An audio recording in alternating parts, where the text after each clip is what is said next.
What is going on, guys? Jason Burke here, Styles Clash for Life, coming at you on YouTube, and today I've got some football focus. The Pittsburgh Steelers finished their divisional matchup, primetime Thursday night football, with the Cleveland Browns in Week 3. Steelers-Browns, they played last night. As I'm posting this, I am a day late. I apologize. I wanted to rewatch the footage. I was in a public bar watching the game, so I wanted to rewatch the footage here at home with my surround sound to get every play, all the commentary, get everything in, and take accurate notes on this game. But the Steelers and Browns were playing, and it's always too early in Week 3 to say it's a must-win game or anything like that. But you do get the sense that Pittsburgh really had to bounce back strong. The biggest narrative was this going to be Mitch Trubisky's last game as a starter? That was one of the biggest points of conjecture. I will get into that. I've got stat lines, I've got storylines, it's all here. Pittsburgh did lose the game 29-17. The game was 23-17 going into the last couple drives of the fourth quarter. Pittsburgh tried the lateral band play where you run around the field and pitch it back and forth trying to find a lane to run it in the last play of the game, and wound up getting tackled in the end zone for the final touchdown. Cleveland recovered the ball in the end zone and turned the score to 29-17. So the game was a little bit closer than the score indicates. But the second half of this game was all Browns. The first half started as promisingly as we could have hoped for, considering I knew it was going to be a big physical primetime division game. You know, you're playing on the road, Steelers versus Browns, primetime division game. It's going to be a physical, tough, defensive, kind of ugly game. It usually is with Cleveland. And we knew it was going to be close. We knew it was going to be kind of a conservative game for the most part early on. And it was, but it was done so in a kind of a leaning toward the Steelers the first half. Pittsburgh led the first half 14-13 after a missed Cleveland extra point. So Pittsburgh was up 1, getting the ball after the half. Even the first drive after the half, Pittsburgh was moving the ball. Offensively, Trubisky did not look bad by any stretch of the imagination. He was improved from the first 2 weeks. Pittsburgh's offensive line was improved over the first 2 weeks. The wide receivers in most of the first half were improved over the first 2 weeks. Same with Najee Harris. Every facet of the Steelers looked better than they have so far in the first 2 weeks of the season. Of course, minus the defense rush because of TJ Watt not playing. But Pittsburgh was looking pretty good. They were up in the first half. They were getting the ball. And even through the first drive of the second half, Pittsburgh was moving the ball down the field. The play calling looked better. Everyone looked more in sync. Everything kind of seemed like it was moving better until that second half. Pittsburgh controlled a better part of the first half, and then Cleveland just came out steamrolling us, doing what they do best. In the first half, we contained the running back duo of Kareem Hunt and Nick Chubb. In the second half, we did not. Chubb was running all over us, breaking tackles, taking 1 yard plays, turning them into 5 yard plays, taking the minus 2 yard plays, turning them into plus 4 yard plays. He was just extending the plays and breaking tackles and just lunging forward to pull our guys ahead for extra yardage. And so the tackling of the Steelers, especially in the second half, was not great. Also, the wide receivers dropped a lot of balls, particularly in the second half. The play calling started getting a little more conservative in the second half, and Pittsburgh's offense really started stalling. You see, again, we had 17 points. 14 of that was in the first half, just 3 in the second half, and Cleveland just dominated us really on both sides of the ball. Their pass rush got better. Again, our receivers got weaker. Our run game got weaker. Their run game got a lot stronger, and we had a hard time covering 2 Browns in particular. I'll get into that here. Stat line, Mitch Trubisky, like I said, did not play a bad game. 20 of 32, 207 yards, no passing touchdowns, no picks, but did have a rushing touchdown. So he did lead 2 first-half offensive drives for scores. One was a Najee Harris carry, in which he got the edge and broke a nice tackle to get into the end zone. The other was a nice read option where he play-faked to Najee and ran around the corner and got in the end zone for a touchdown. So 2 nice first-half touchdown drives. Those were the last touchdowns of the game. But Trubisky played pretty well. He got out on some bootlegs. Again, those comeback routes to Deontay Johnson, which have been our best offensive play in the first couple of games, we used those very well in this game. Deontay winds up with 8 catches in the game. Most of those were on plays like that. Claypool was used kind of in a similar way for some short plays, some quick outs. He had one nice jet sweep play for 11 yards, so that got used again. The offense was doing okay. And when Trubisky would put the ball up down the field, for the most part in this game, it was pretty successful in doing so. He had the one sideline pass down the field to Deontay Johnson that was broken up, but it was a really nice ball, was on target. He escaped the sack in the first half, got to the outside and threw like a 15-yard pass on the sidelines to Deontay, which was a really nice play. He threw the ball late in the game, in the last drive of the game, down the field to two like 15-yard plays to Pat Freiermuth, who only had like 2 targets all game for some reason, but Freiermuth caught both. Every time Trubisky took chances, he was either right on the money and completed the pass, or the ball was on the money and the receiver just didn't come down with it. But Trubisky overall, I don't think was the issue here. Yeah, he did have 3 consecutive 3-and-outs in the second half when we were trying to close the gap on Cleveland, which were poor time drives. But he also had the last drive at the end of the first half, which he drove us down on some nice plays, and then he had like 12 seconds left in the half. He threw one really short pass. We got a timeout, and then he had 6 seconds left. He could have gotten us into field goal range. Ran bootlegged out to the opposite side of the field, the long side of the field. Ran the clock down, threw a out of bounds dump pass, which went nowhere. So the bad clock management at the end of the first half, and that carried over to the second half, where Trubisky didn't play the best. But again, I don't think he was the biggest problem here. Also tonight, the offensive line, I got to say, they played much better than they have in the last 2 games. They've been our biggest weakness and our biggest issue in the first 2 games of the season, and they weren't great here either, especially in the second half, but they were much improved. I thought in the first half, they gave Trubisky more time overall, which led to some nice plays. There were some plays that Trubisky was getting harassed off the edge, and he got outside a couple times on bootlegs, and like I said, he escaped at least 1 sack to the outside very nicely. But in the first half, it seemed like he had more time to pass the ball. We definitely had better running lanes in the first half. Najee Harris, by far, had his best game of the season so far. There's been a lot of talk about his running vision and kind of like his choosing lanes that are an issue. There haven't been any lanes. How can you choose a lane when there are no lanes to choose from? Every time people are trying to break down tape and say, oh, Najee can't find the hole. There's no hole to find. The second he receives the ball, there have been guys up his ass. So I don't know where you want the guy to run. But in the first half especially, Najee was looking really good. He had 4 yards of carry in the first half. Found some nice running lanes, broke a few tackles, spun off one in the first half. Got, I think, 3 different runs of 10 yards in the first half. Got a nice touchdown where he broke a tackle on the outside to get into the end zone. I like what he did in the first half. Again, the second half, no phase of our team played very well. But in the first half especially, the offensive line looked better. Mason Cole sprung us in the middle of the field on 2 blocks, our center. James Daniels had a nice block for our best running play of the day. I think it was a 12-yard run by Najee up the gut. That was a James Daniels play. Chuk Okafor, there was one called back. It was I think it was a screen to Jalen Warren. It was either a screen or a run to Jalen Warren, but that was called back on an Okafor illegal man downfield, but his block to set it up was very, very nice. So I don't love Okafor, especially not in this game either, but I think he had that one nice block. So again, Trubisky was improved, especially in the first half, so was the line, which leads to our running stats. Najee Harris, 15 carries, 56 yards, and a touchdown. They couldn't really go to him as much in the second half because there weren't as many lanes. The line cooled down. The Cleveland pass rush, especially the leaders, obviously Myles Garrett, got off a little more, and so there weren't as many running lanes. Jalen Warren was a nice spark in this game for the most part. 4 carries, 30 yards. Had a couple of really nice runs that he was extending plays, breaking a few tackles on, ran physically. Got open on, like I said, that one screen play that went for like 20, 25 yards that was called back. That could have been a big play. But he did fumble in this game. He had a nice run where he put the ball on the ground at the end of the run. That is his second fumble in 3 weeks. You have to watch that. He is a spark. He's a physical guy that finishes his run strong, and he's a fast guy that can get out in the open field even quicker than Najee can.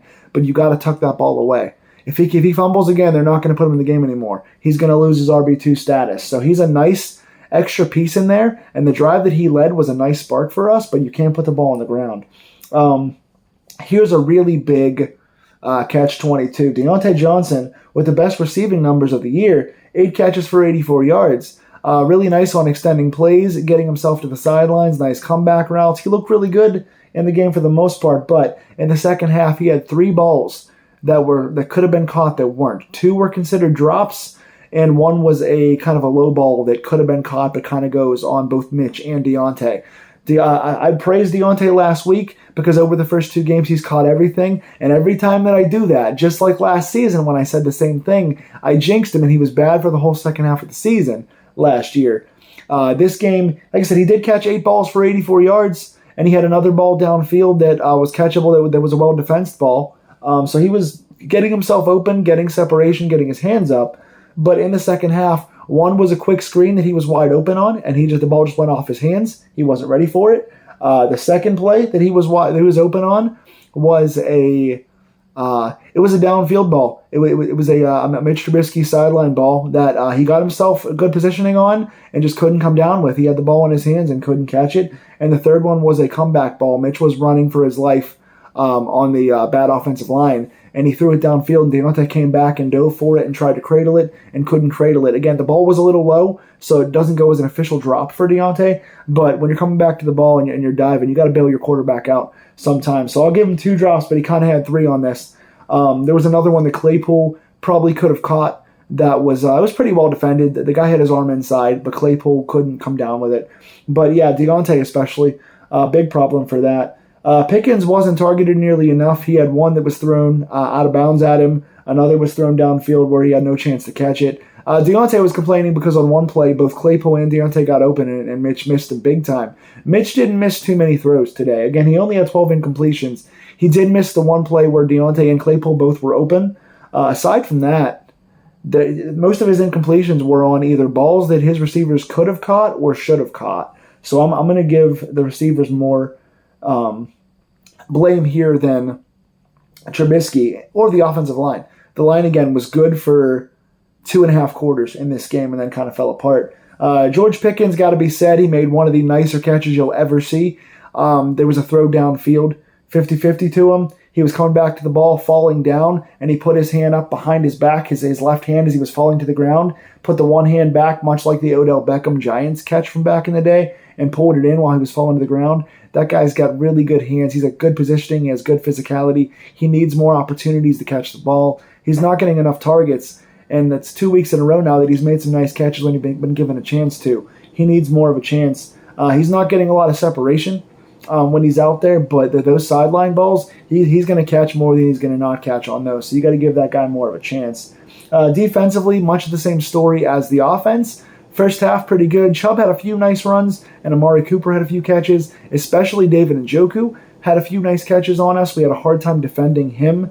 A couple of zone plays Njoku got open on. I think once on the touchdown that he had was on Terrell Edmonds. We'll get to him.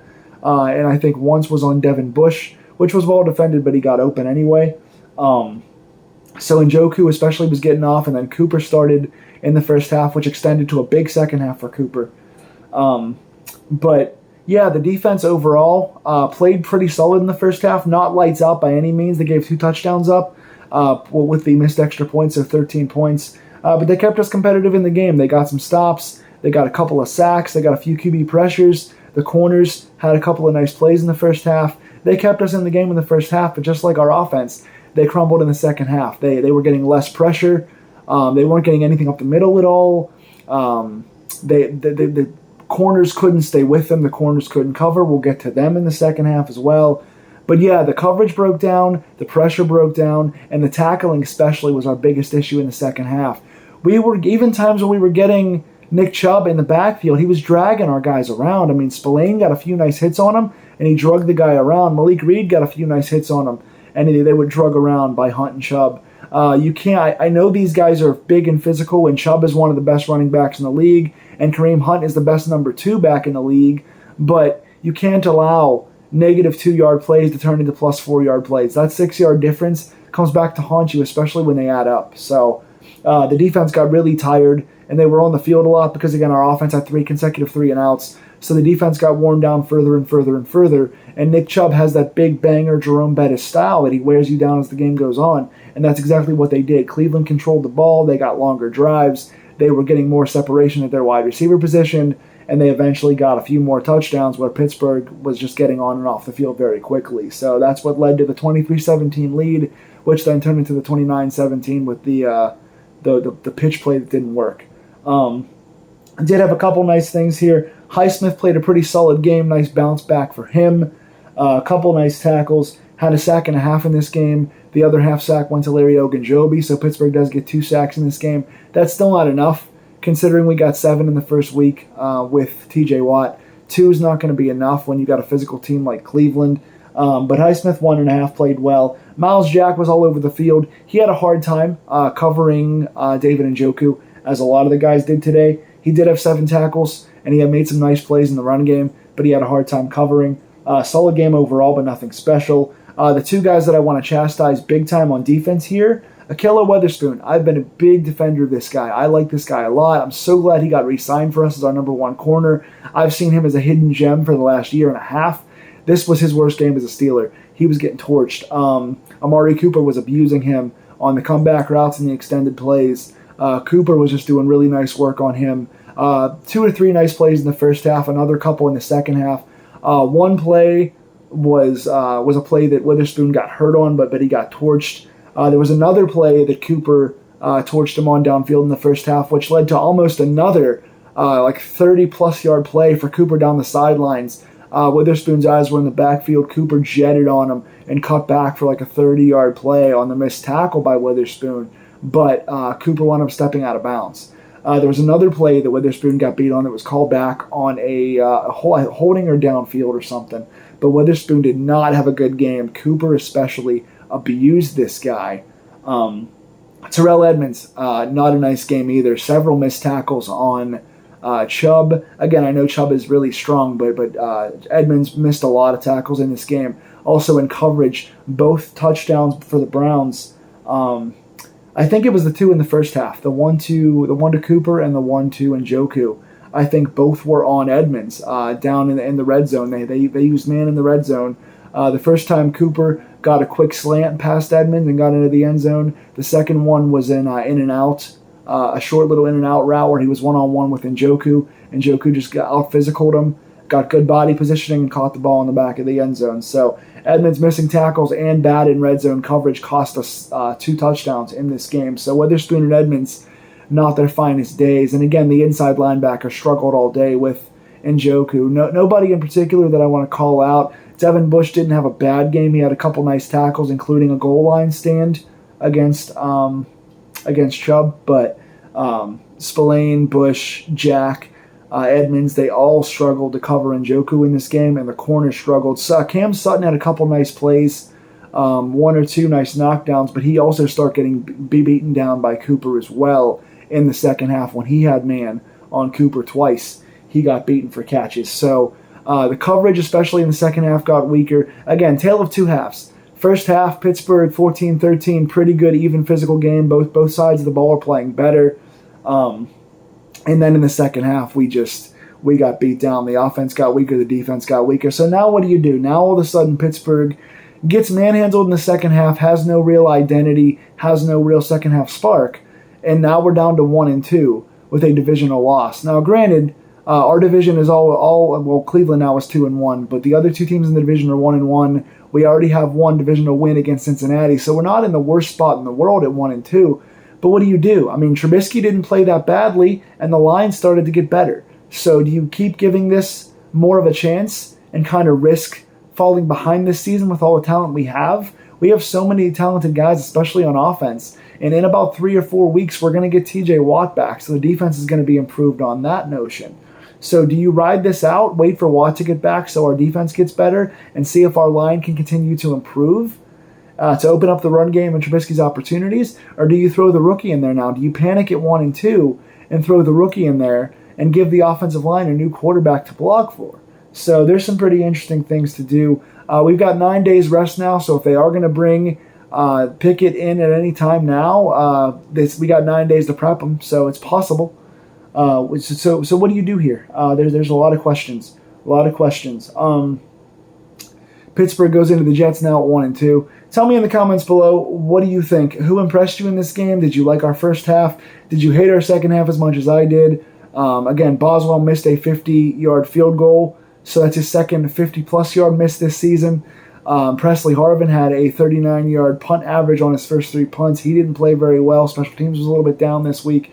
What did you think? Who impressed you and who did not? Do you stick with Trubisky or do you go with Pickett? Who do you blame for our offensive struggles? Tell me in the comments below. Please like, share, and subscribe this video if you like these Steeler reviews. Next week, I'll be in a film competition Friday through Sunday. I won't even see the game until Monday of next week. So I'm going to be the whole day Sunday. I'm going to be making a film and editing a film for a contest. So I won't see the game till Monday. So the review will be up like midday Monday, if not Tuesday next week. So one more late review, and then for the rest of the season after that, I should be back to normal, reviewing the games right after they air. So I should get back to normal after next week. Thanks for hanging in there and still watching these videos. I apologize for the delay in the postings, but I will see you guys soon. Go Steelers. Let's hope for a turnaround.